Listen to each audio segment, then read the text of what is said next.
Mars media நேயர்களுக்கும் அன்பர்களுக்கும் இந்த நாள் இனிய நாளாக அமைய எல்லாம் வல்ல இறைவனை பிரார்த்திக்கின்றோம். இந்த சேனல் உங்களுக்கு பிடிச்சிருந்தா மறக்காம சப்ஸ்கிரைப் பண்ணுங்க, ஷேர் பண்ணுங்க, லைக் பண்ணுங்க, கமெண்ட் பண்ணுங்க. ஓம் ஸ்ரீ குருப்யோ நமः. வக்ரதுண்ட மகாகாய சூரியகோடி சமப்பிரப நிர்விக்னம் குருமே தேவ சர்வகாரியேஷு சர்வதா. மார்ஸ் மீடியா நேயர்கள் எல்லாருக்கும் ஜோதிட குருஜியின் இனிய வணக்கங்கள், வாழ்த்துக்கள், ஆசீர்வாதங்கள். இந்த வீடியோ பதிவுல நம்ம என்ன பார்க்க போறோம் அப்படின்னா 2024 ஆண்டு செப்டம்பர் மாத ராசி பலன். இந்த செப்டம்பர் மாதம் உங்களுக்கு எந்த வகையில நன்மைகளை செய்ய போறது, எந்த வகையில நீங்க கவனமா இருக்கணும், பரிகாரமா என்ன பண்ணினா ரொம்ப விசேஷம் அப்படிங்கறத பத்திலாம் நம்ம இப்ப தெளிவா பார்க்க போறோம். பதிவுக்கு போகலாமா? அதுக்கு முன்னாடி நம்ம சேனலை சப்ஸ்கிரைப் பண்ணின அனைத்து இனிய நெஞ்சங்களுக்கும் நல்வாழ்த்துக்கள்.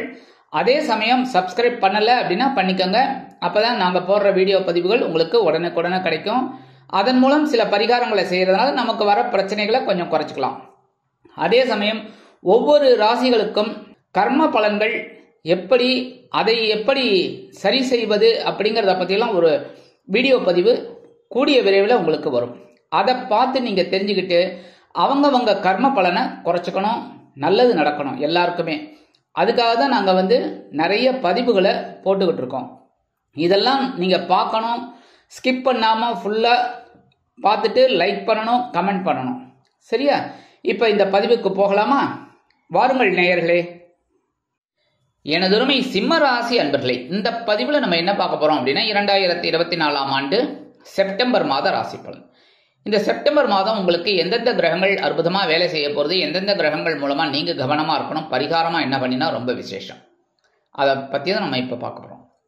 சிம்மம் அப்படின்னாலே மகம், பூரம் மற்றும் உத்திரம் 1ஆம் பாதம் ஆகிய 3 நட்சத்திரங்களை கொண்டது. 9 பாதங்கள். மகத்துக்கு 4, பூரத்துக்கு 4, உத்தரத்துக்கு 1. சரியா? இந்த மகத்துக்கு பார்த்தீங்கன்னா நட்சத்திர அதிபதி கேது, பூரத்துக்கு பார்த்தீங்கன்னா சுக்கிரன், உத்திரத்துக்கு சூரிய பகவான்.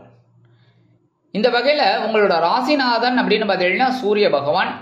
நீங்க வணங்க வேண்டிய தெய்வம், எப்பொழுதுமே நீங்க வணங்க வேண்டிய தெய்வம் எம்பெருமான் சிவபெருமான்.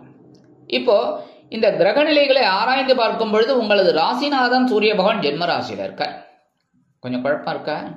டென்ஷன் இருக்கா? முன்கோபம் இருக்கா? இருக்கு. என்ன பண்றது? சில நேரங்களில் கடுமையா நடந்துக்கிற மாதிரி இருக்கு, சில நேரங்களில் மென்மையா நடந்துக்கிற மாதிரி இருக்கு, சில நேரங்களில் பார்த்தீங்கன்னா உத்தியோகத்தை விட்டுட்டு போயிடலாம், வேற உத்தியோகத்துக்கு போகலாம் அப்படிங்கிற மாதிரி ஒரு எண்ணம் வந்துட்டு இருக்கு. சில நேரங்களில் பார்த்தீங்கன்னா எங்கேயாவது போய் கஷ்டப்படுறதுக்கு அது இந்த உத்தியோகமே பரவாயில்ல அப்படிங்கிற மாதிரி இருக்கு. தொழில் வியாபாரமா எப்ப மூடிடலாம் போ அப்படிங்கிற மாதிரி இருக்கு. சில நேரங்களில் இருக்கட்டும், ஆஸ் இட் இஸ், அது மட்டும் ஓடிட்டு இருக்கட்டும் அப்படின்னு டைலமால தான் இருந்துட்டு இருக்கீங்க. ஏன்னா ஜென்மராசியில சூரிய பகவான் சில விஷயங்கள்ல உங்களுக்கு ஞானத்தை கொடுத்துட்டு இருக்க. அதே வகையில 17/9/2024 இருந்து உங்களோட தனவாக்கு குடும்பஸ்தானமாக 2ஆம் இடத்துக்கு வந்துடுறார். அபாரா, நீங்க எதிர்பார்த்த தனவரவு கிடைக்கும், உத்தியோகத்துல முன்னேற்றம், தொழில் வியாபாரத்துல ஒருவித அபரிமிதமான சூழ்நிலை எல்லாமே கிடைக்கும். சில பேருக்கு பொன் பொருள் ஆடை ஆபரண சேர்க்கை உண்டாகலாம். அதே மாதிரி வீடு வாங்கணும், மனையாவது வாங்கி போடலாம், இல்லைன்னா இந்த மனை சரியா இல்லை, இந்த மனையை வித்துட்டு வேற மனை நல்ல இடமா வாங்கிக்கலாம் அப்படின்னா தாராளமா இந்த இதெல்லாம் உங்களுக்கு சக்சஸ்ஃபுல்லா அமையும். 2/11 கூடிய அதிபதி புதன் ஜென்ம ராசியில இருக்க. பரவாயில்ல, ஏன்னா புதன் சுக்கிரன்லாம் இருந்தா மனசுல சந்தோஷம் இருக்கும், அறிவுத்திறன் விருத்தியாகும். புதன் இருக்கிறதுனால அறிவுத்திறன் விருத்தியாகும். எடுக்கிற காரியங்கள் மூலமாக தனவரவு கிடைக்கும், தொழில் வியாபாரம் லாபகரமாக செல்லும். எடுக்கிற காரியங்கள் அற்புதமா இருக்கிறதுனால மனசுல ஒரு சந்தோஷம் கண்டிப்பா இருக்கும். 19/9/2024 முதல் கன்னிராசியான தனவாக்கு குடும்பஸ்தானத்தில் இந்த புத பகவான் ஆட்சி உச்சம் மூலத்திரிகோணம் அடைகிறார். இந்த புத பகவானுக்கு மட்டும்தான் இந்த ட்ரிபிள் ஆக்ஷன், ஆட்சி உச்சம் மூலத்திரிகோணம் ஒரே இடத்துல. மற்ற எல்லாருக்கும் பார்த்தீங்கன்னா ஆட்சி ஒரு இடத்துல இருக்கும், உச்சம் ஒரு இடத்துல இருக்கும், மூலத்திரிகோணம் ஒரு இடத்துல இருக்கும். இப்படிதான் இருக்கும். சனி பகவானுக்கு மட்டும்தான் ஆட்சி மூலத்திரிகோணம் கும்பம் இந்த மாதிரிலாம் அமையும். அதேமாதிரி விருச்சிகம், செவ்வாய் விருச்சிகத்தில் ஆட்சி, அதே சமயம் மூலத்திரிகோணம், இந்த மாதிரிலாம் அமையறதுக்கு இது. ஆனால் இந்த புதன் பகவானுக்கு மட்டும்தான் ஆட்சி உச்சம் மூலத்திரிகோணம் 3மே இருக்கு. ஆக இந்த புத பகவான் 2ஆம் இடத்துக்கு வந்த உடனே உங்களுக்கு அதிரடி மாற்றங்கள் கண்டிப்பாக கிடைக்கும். அதேமாரி தொழில் வியாபாரத்தில், உத்தியோகத்தில் எல்லாமே சுபிக்ஷமான ஒரு போக்கு. அப்புறம் நீங்கள் எடுக்கிற காரியங்களும் அற்புதமாக நிறைவேறும். ஏன்னா கேது இருந்தால் இருந்துட்டு போட்டோம், ஏன்னா குருவோட பார்வையை வாங்கின்னு தான் இருக்காரு.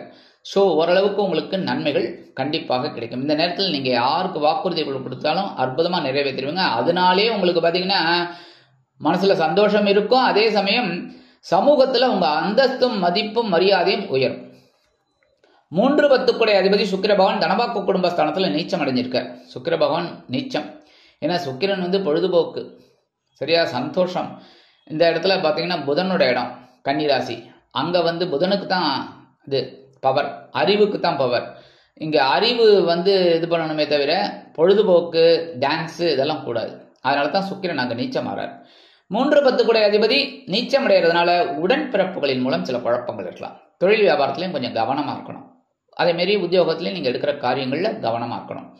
19/9/2024 முதல் சகாயஸ்தானத்தில் ஆட்சி அமைக்கிறார்.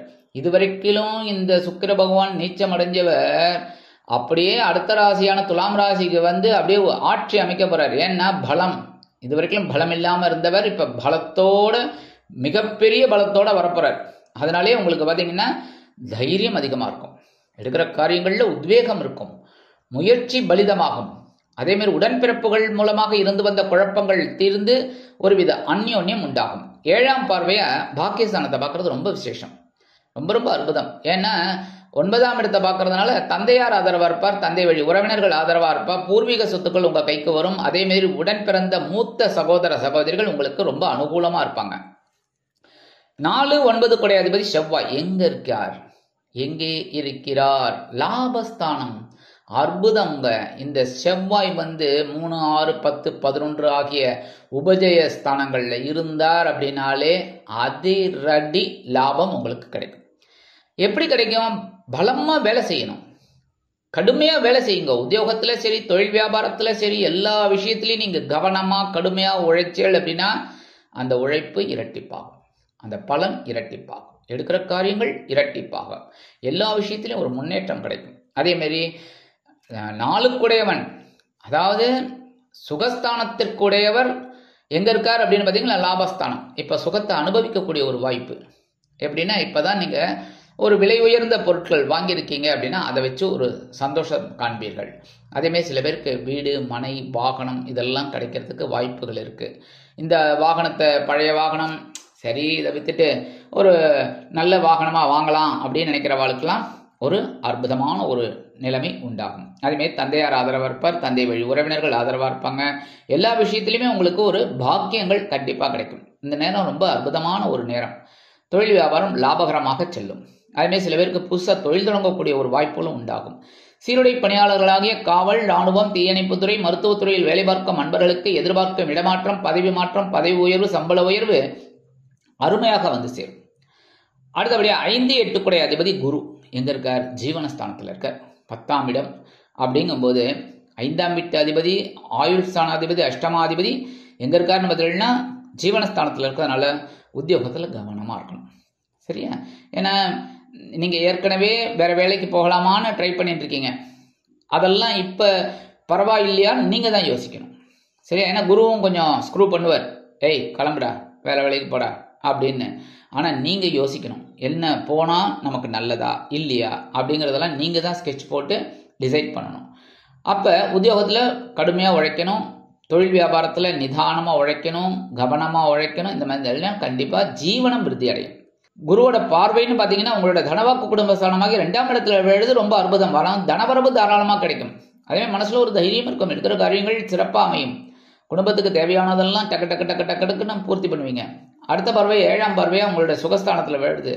சுகஸ்தானம் புனிதமாகிறது, சொத்து சேர்க்கை உண்டாகும், எடுக்கிற காரியங்கள் இனிமையாக அமையும், முற்றார் உறவினர்கள் ஆதரவாக இருப்பார்கள், வெளியூர் அல்லது வெளிநாட்டு பயணங்கள் அற்புதமாக நிறைவேறும். அடுத்த பார்வையா 9ஆம் பார்வையா உங்களோட பகைருண ரோகஸ்தானமாக 6ஆம் இடத்துல விழுது. உடல் ஆரோக்கியம் சிறப்படையும். அதேமாரி கொடுத்த கடன்கள்லாம் உங்களுக்கு வசூலாகும். இந்த கொடுக்கல் வாங்கல இருக்கீங்க பார்த்தீங்களா, அவெல்லாம் கொஞ்சம் ஒரு சந்தோஷ வானில் சிறகடித்து பரப்பீர்கள். ஏன்னா வரும் அந்த வசூல்லாம் நல்லபடியாக இருக்கிறதுனாலே உங்களுக்கு ஒரு சில காரியங்கள்லாம் அற்புதமான ஒரு சந்தோஷத்தை கொடுக்கும். இந்த நேரத்தில் உங்களோட உத்தியோகத்தில் பகைமை மறையும். நீங்கள் வச்சது தான் சட்டம். அதேமாதிரி தொழில் வியாபாரத்துலேயும் கூட்டாளிகள்லாம் ரொம்ப அனுகூலமாக இருப்பாங்க. இந்த நேரத்தில் நீங்கள் யார்ட்டையாவது கடன் வாங்கியிருந்தீங்க அப்படின்னா ஈஸியாக அடைச்சிடுவீங்க. அந்த மாதிரி ஒரு வருமானம் வரும். 6 7 குடை அதிபதி சனீஸ்வர பகவான் கலத்திரஸ்தானமாகிய 7ஆம் இடத்துல வக்ரகதியில் இருக்கார். கலத்திராதிபதி பகைரோன ரோகாதிபதி கலத்திரஸ்தானத்தில் வக்ரகதியில் இருக்கார். வாழ்க்கை துணையோட உடல் ஆரோக்கியத்தில் கொஞ்சம் கவனமாக இருங்க. எடுக்கிற காரியங்களில் கவனமாக இருங்க. அதேமாரி தொழில் வியாபாரத்தில் கூட்டாளிகள்கிட்ட கவனமாக இருங்க. சரியா? அடுத்தபடியாக ராகு பகவான் சாயா கிரகங்கள் என்று அழைக்கப்படும் ராகு பகவான் அஷ்டமராசியிலும் கேது பகவான் தனவாக்கு குடும்பஸ்தானமாகிய 2ஆம் இடத்தில் குருவின் பார்வையை பெற்றும் சஞ்சாரம் பண்ணிட்டு இருக்காங்க. அப்படி இருக்கும்போது குடும்பத்தில் சலசலப்பு இருக்கத்தான் இருக்கும். சரியா? குடும்பத்தில் சலசலப்பு இருக்கத்தான் இருக்கும், பிரச்சனைகள் இருக்கும். ஆனால் நீங்கள் பேசுகிற வார்த்தைகளில் கவனமாக இருந்தீள் அப்படின்னா இந்த பிரச்சனைகளுக்கு ஒரு முற்றுப்புள்ளி கிடைக்கும். நீங்கள் ஊதி ஊதி ஊதி ஊதி பெருசாக்கினீங்க அப்படின்னா பெரிய லெவலில் தான் போகும். குடும்ப உறுப்பினர்களிடம் சரி, கணவன் மனைவியாக இருந்தாலும் சரி, நண்பர்கள் அக்கம் பக்கம் யாராக இருந்தாலும் வம்பு வழக்கெல்லாம் வரத்துக்கு வாய்ப்புகள் இருக்குது. தேவையில்லாத பிரச்சனைகள்லாம் வரத்துக்கு வாய்ப்புகள் இருக்குது. ஆனாலும் இந்த வெளியூர் போய் படிக்கிற குழந்தைகள், வெளிநாடு போய் படிக்கணும்னு நினைக்கிற குழந்தைகள்லாம் தாராளமாக முயற்சிகளை மேற்கொள்ளலாம். அதேமாரி வெளிநாடு போய் வெளியூர் போய் வேலை பார்க்கணும்னு நினைக்கிற குழந்தைகள் தாராளமாக விநாயகர் பெருமானையும் துர்க்கை அம்மனையும் வழிபாடு பண்ணிட்டு நீங்கள் முயற்சிகளை மேற்கொள்ளலாம். நல்லபடியாக ஒரு அது அமையும். அடுத்தபடியாக பரிகாரமாக என்ன பண்ணினா ரொம்ப விசேஷம் அப்படின்னா, கண்டிப்பாக நான் ஒவ்வொரு மாதமும் சொல்கிறது தான் கண்டிப்பாக சொல்லுவேன். ஏன்னா நீங்கள் நல்லா இருக்கணும். அதனால புற்றுக்கோயில் போயிட்டு அம்பாள் தரிசனமும் நாக வழிபாடும் பண்ணிட்டு வாங்கோ. சரியா? இது செவ்வாய்க்கிழமை, வெள்ளிக்கிழமை, ஞாயிற்றுக்கிழமை போகிறது ரொம்ப ரொம்ப விசேஷம். அதனால நீங்கள் கேட்கலாம், ஆடி மாதம் தான் முடிஞ்சு போச்சு. ஆடி மாதம் முடிஞ்சு போச்சு, புத்துக்கோயிலாம் எடுத்துன்னு போயிட்டாலா? இல்லை, அங்கங்கே தானே இருக்குது. தாராளமாக செவ்வாய்க்கிழமை போங்க, வெள்ளிக்கிழமை போங்க, ஞாயிற்றுக்கிழமை போங்க. முடியாத பட்சத்தில் ஒரு நாள் கண்டிப்பாக போயிட்டு வாங்க. சரியா? அடுத்தபடியாக நவகிரகங்களில் உள்ள குரு பகவானிற்கு நெய் தீபம் ஏற்றுங்க வியாழக்கிழமை. குரு பகவான் காயத்ரி சொல்லுங்க. ஓம் ரிஷபத்வஜாய் வித்மிகே கிருணிகஸ்தாய் திமிகி தன்னோ குரு பிரச்சோதயாத். 11 தடவை, இல்லை 27 தடவை, 108 தடவை, உங்கள் டைம் ஏற்றபடி. சரியா? நவகிரகங்களில் உள்ள சனீஸ்வர பகவானிற்கு சனிக்கிழமைகளில் காயத்ரி சொல்லி எல் தீபம் ஏற்றுவது சிறப்பு. சனி பகவான் காயத்ரி உங்களுக்கு தெரியும். ஓம் காகத்வஜாய் வித்மிகே கட்கஹஸ்தாய் திமிகி தன்னோ மந்த பிரச்சோதயாத்.